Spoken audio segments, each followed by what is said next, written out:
Sandalwood king Shivraj ಕುಮಾರ್ಗೆ ನಾಳೆ surgery ನಡೆಯಲಿದೆ. ಅಮೆರಿಕಾದ ಮಿಯಾಮಿ ಕ್ಯಾನ್ಸರ್ ಇನ್ಸ್ಟಿಟ್ಯೂಟ್ನಲ್ಲಿ ಶಸ್ತ್ರಚಿಕಿತ್ಸೆ ನಡೆಯಲಿದೆ. ಇನ್ನು ಶಸ್ತ್ರಚಿಕಿತ್ಸೆ ಯಶಸ್ವಿಯಾಗಲೆಂದು ಅಭಿಮಾನಿಗಳು ಪ್ರಾರ್ಥಿಸುತ್ತಿದ್ದಾರೆ. ಇನ್ನು ಶಿವಣ್ಣನ ಕಾರು ಚಾಲಕ ಗೋವಿಂದ್ ಬೆಂಗಳೂರಿನ ಮಲ್ಲೇಶ್ವರಂನಲ್ಲಿರೋ ಕಾಡು ಮಲ್ಲೇಶ್ವರ ದೇವಸ್ಥಾನದಲ್ಲಿ ಹೋಮ ಹವನ ಮಾಡಿಸಿದ್ದಾರೆ.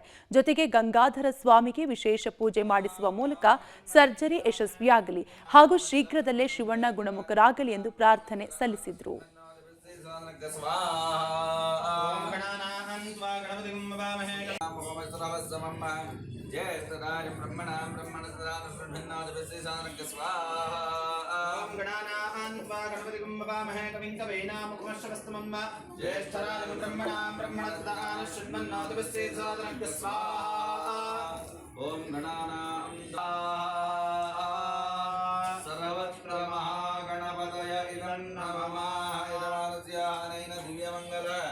महागणपति होमेन यजमानस्य सकल कार्य निर्विघ्नमस्तु।